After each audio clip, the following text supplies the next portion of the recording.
الفصل الاسم المعرب على نوعین،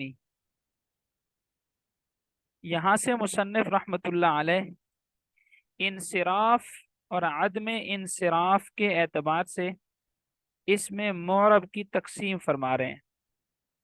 انصراف اور عدم انصراف کے اعتبار سے اسم معرب کی دو قسمیں ہیں، منصرف اور غیر منصرف۔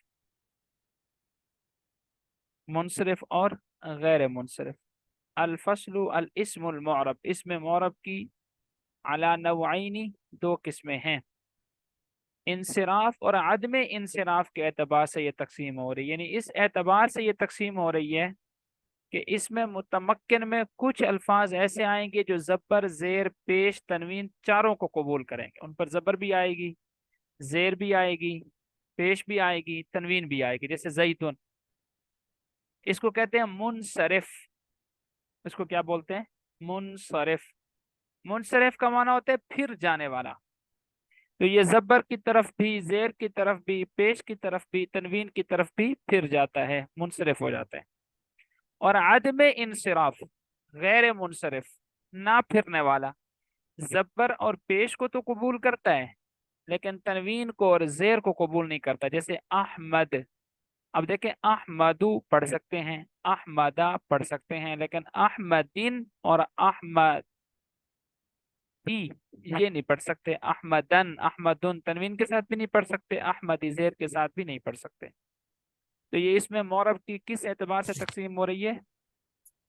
انصراف اور عدم انصراف کے اعتبار سے، کہ کون سے الفاظ ہیں جو زبر، زیر، پیش اور تنوین تینوں کو قبول کرتے ہیں، اور کون سے الفاظ ہیں جو زبر، زیر، پیش تینوں کو قبول نہیں کرتے، بلکہ زبر اور پیش تو ان پر آتی ہے، تنوین اور زیر ان پر نہیں آتی۔ اب آپ کو بتائیں گے وہ کون کون سے الفاظ ہیں۔ منصرف وهو ما ليس فيه سببان او واحد يقوم مقامهما من الاسباب التسعه كزيد، ويسمى الاسم المتمكن وحكمه ان يدخله الحركات الثلاث مع التنوين، تقول جاني زيد ورأيت زيدا ومررت بزيد۔ اب یہاں سے منصرف کی تعریف بیان فرما رہے ہیں، منصرف کی تعریف، کہ اس میں معرب کی جو پہلی قسم ہے منصرف، وہ کس کو کہتے ہیں؟ جواب، منصرف کہتے ہیں اس لفظ کو کہ جس کے اندر اسباب منع صرف میں سے دو سبب یا کوئی ایسا ایک سبب جو دو سببوں کے قائم مقام ہو نہ پایا جائے۔ یعنی الفاظ کے اندر کچھ ایسے اسباب ہیں کہ اگر وہ پائے جائیں گے تو پھر وہ لفظ تنوین کو اور زیر کو قبول نہیں کرے گا، اور اگر وہ اسباب نہیں پائے جائیں گے تو پھر وہ لفظ تنوین کو اور زیر کو قبول کرے گا۔ تو اس کو کہتے ہیں اسباب منع صرف، یعنی غیر منصرف کے اسباب۔ یہ ٹوٹل 9 ہیں، آگے ہم پڑھیں گے انشاءاللہ۔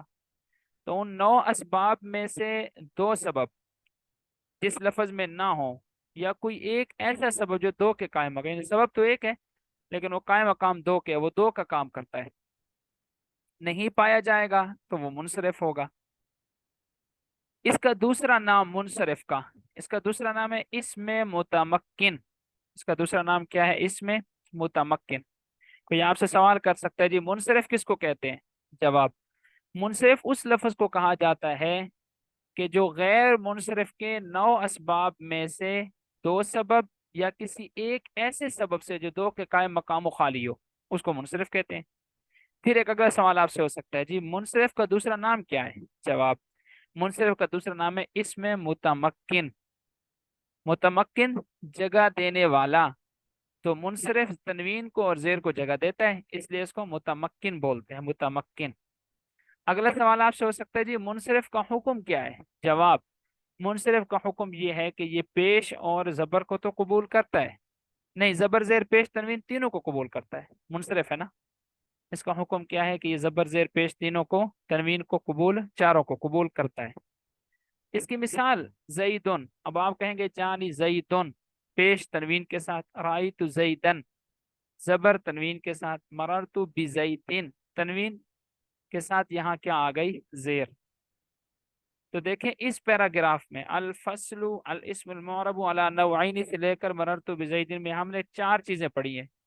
انصراف اور عدم انصراف کے اعتبار سے اسم معرب کی تقسیم کتنی قسمیں ہیں؟ 2، منصرف اور غیر منصرف۔ نمبر 2 ہم نے کیا پڑھا؟ منصرف کی تعریف، کہ منصرف کس کو کہتے ہیں؟ کہ جس کے اندر 9 اسباب میں سے 2 سبب بھی موجود نہ ہو اور کوئی ایسا سبب بھی نہ ہو کہ جو 2 کے قائم مقام ہو۔ نمبر 3 تیسرے پہ ہم نے کیا چیز پڑھی ہے؟ اس کا دوسرا نام، اس کا دوسرا نام کیا ہے؟ اس میں متمکن۔ چوتھی چیز اس پیراگراف میں ہم نے کیا پڑھی ہے؟ وہ یہ پڑھی ہے کہ اس کا حکم کیا ہے۔ تو اس کا حکم یہ ہے کہ یہ زبر زیر پیش تنوین چاروں کو کیا کرتا ہے؟ قبول کرتا ہے۔ بہت آسان ہے۔ الفصل، ترجمہ دیکھیں، الاسم المعرب علی نوعین، اس میں معرب 2 قسموں پر ہے۔ منصرف وہوا، اور وہ ہوتا ہے کہ جس میں نہ ہو سببانی 2 سبب، او واحد یقوم مقامہما، یا کوئی ایک ایسا سبب جو 2 کے قائم مقام ہو۔ من الاسباب التسعۃ، 9 اسباب میں سے، کا زیدن، جس طرح کے زیدن، ویسمى الاسم المتمکن، اس کا نام اسم متمکن بھی رکھا جاتا ہے۔ وحکم، اس کا حکم یہ ہے کہ ان يدخلہ الحرکات الثلاث، اس پر 3 حرکتیں آتی ہیں، مع التنوین، تنوین کے ساتھ۔ تقول، آپ کہتے ہیں، جانی زیدن ورأیت زیدن ومررت بزید۔ ایک پیراگراف ہمارا ختم ہو گیا۔ دوسرا، وغیر منصرف، دوسرے پیراگراف میں سب سے پہلے غیر منصرف کی تعریف کریں گے، پھر اس کے بعد جو 9 اسباب ہیں ان کے نام آپ کو بتائیں گے، پھر اس کا حکم بھی آپ کے سامنے ذکر کریں گے۔ اس میں 3 چیزیں بیان ہو رہی ہیں دوسرے پیراگراف میں جو بھی ہم پڑھ رہے ہیں۔ سب سے پہلے غیر منصرف کی تعریف۔ غیر منصرف کہتے ہیں اس اسم معرب کو کہ جس میں غیر منصرف کے 9 اسباب میں سے 2 سبب پائے جائیں، یا کوئی ایک ایسا سبب پایا جائے جو 2 کے قائم مقام ہو، وہ غیر منصرف ہے۔ اب یہ غیر منصرف کے 9 اسباب ہیں کیا؟ ان کے نام صرف ذکر کر رہے ہیں، تعریف ابھی نہیں کر رہے۔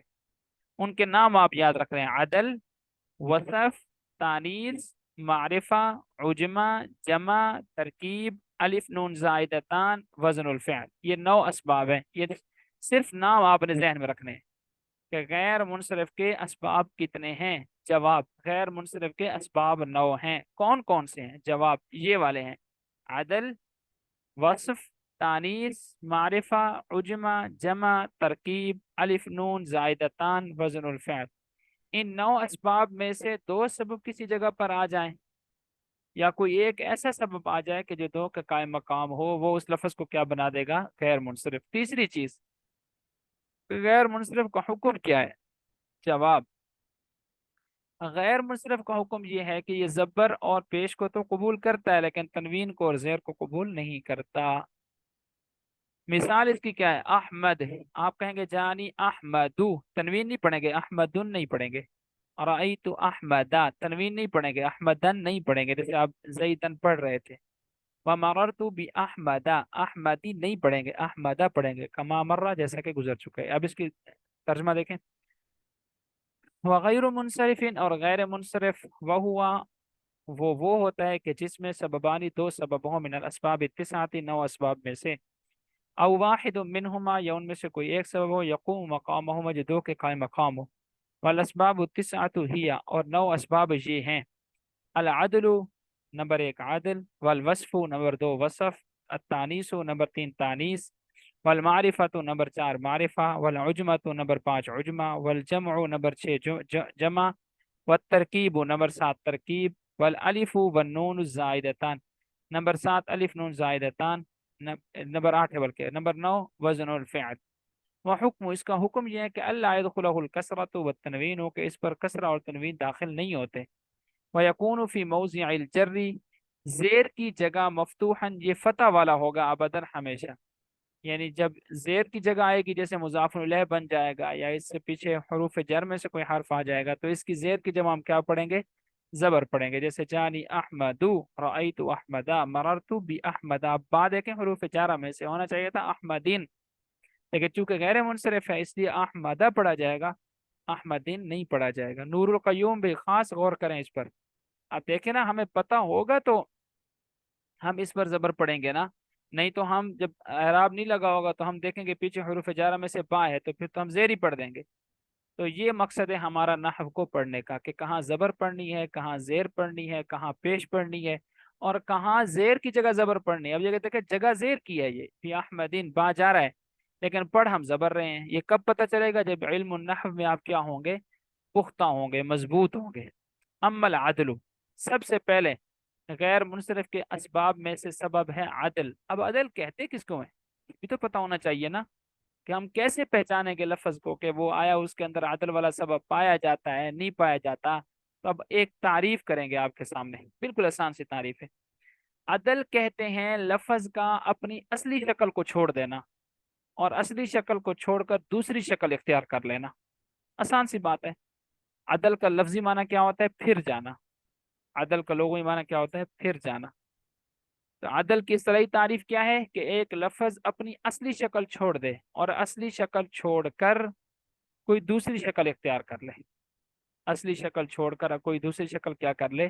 اختیار کر لے۔ جیسے بہت سارے لوگ ہوتے ہیں، وہ اپنی اصلی شکل آپ کو نہیں دکھاتے، وہ دوسری شکل آپ کو دکھاتے ہیں، تو آپ ان پر اعتماد کر جاتے ہیں کہ بہت اچھا آدمی ہے، حالانکہ وہ آپ کو اپنی اصلی شکل نہیں دکھا رہا، تو وہ عدل ہوتا ہے۔ تو ایسے الفاظ بھی کچھ ایسے ہوتے ہیں کہ وہ اپنی اصلی شکل آپ کو نہیں دکھاتے، بلکہ اپنی اصلی شکل کی جگہ آپ کو دوسری شکل دکھاتے ہیں، کہ ہماری یہ شکل ہے، ہوتی وہ نہیں ہے حقیقت میں۔ جیسے مثال کے طور پر ایک لفظ ہے جی عمر، اب یہ عمر اپنی اصلی شکل پہ نہیں ہے، بلکہ عمر کی اصلی شکل عامر ہے، آگے آ جائے گا۔ اسی طرح آپ لفظ پڑھتے ہیں جی کوئی اور لفظ کر لیں، تو اس طرح بہت سارے الفاظ آپ کے سامنے آئیں گے کہ جو اپنی اصلی شکل پر نہیں ہوں گے، اور آپ کو پتہ ہوگا کہ یہ الفاظ اپنی اصلی شکل پر نہیں ہے، تو آپ سمجھ جائیں گے کہ یہاں غیر منصرف کے اسباب میں سے ایک سبب پایا جا رہا ہے، اور وہ ہے عدل، کہ یہاں پر لفظ اپنی اصلی شکل ہمیں دکھا نہیں رہا۔ اب جب لفظ اپنی اصلی شکل کو چھوڑ کر دوسری شکل اختیار کرتا ہے، اس کی دو صورتیں ہوتی ہیں۔ یا تو اس پر آپ کے پاس کوئی دلیل موجود ہوگی کہ یار اس لفظ کی اصلی شکل یہ تھی، اس نے یہ دوسری شکل اختیار کی ہے۔ دلیل کیا ہے؟ آپ کہیں گے جی میرے پاس یہ دلیل ہے، اس کو کہتے ہیں عدل تحقیقی، کہ یہاں پر لفظ نے اپنی اصلی شکل کو چھوڑا ہے، دوسری شکل اختیار کی ہے، تو تحقیقاً کی ہے، کہ اس پر دلیل بھی ہے ہمارے پاس، تحقیق بھی ہے ہمارے پاس۔ دوسرا یہ کہ آپ کہتے ہیں یار لفظ نے یہاں پر اپنی اصلی شکل تو چھوڑی ہے، دوسری شکل اختیار کی ہے، لیکن میرے پاس بس دلیل کوئی نہیں ہے۔ اس کو کہتے ہیں عدل تقدیری، کہ بس ہم نے فرض کر لیا ہے کہ اس نے دوسری شکل اختیار کی ہے، دلیل ہمارے پاس کوئی نہیں ہوتی۔ اب کچھ الفاظ آپ کے سامنے آگے آئیں گے، کچھ الفاظ ایسے آئیں گے کہ آپ کے پاس دلیل ہوگی کہ اس لفظ نے اپنی اصلی شکل چھوڑی ہے، تو ہمارے پاس دلیل یہ ہے۔ اور کچھ الفاظ آپ کے پاس ایسے آئیں گے کہ آپ کہیں گے کہ یار اس لفظ نے اپنی اصلی شکل چھوڑی تو ہے، دوسری شکل ہمیں اپنی دکھا رہا ہے، لیکن اس پر ہمارے پاس کوئی دلیل نہیں ہے، اس کو کیا کہیں گے؟ عدل تقدیری۔ اما العدل، بہرحال عدل، فهو تغیر اللفظ، بس وہ تبدیل ہو جانا ہے لفظ کا، من صیغتہ اصلیہ، اپنی اصلی شکل سے، الی صیغۃ اخری، دوسری شکل کی طرف، تحقیقاً، وہ تبدیلی جو ہوگی تحقیقی ہوگی، اس کو کہیں گے عدل تحقیقی، او تقدیرن، یا پھر وہ تبدیلی تقدیری ہوگی، تقدیرن ہوگی، اس کو کیا کہیں گے؟ عدل تقدیری۔ چلیں جی یہاں تک کرتے ہیں۔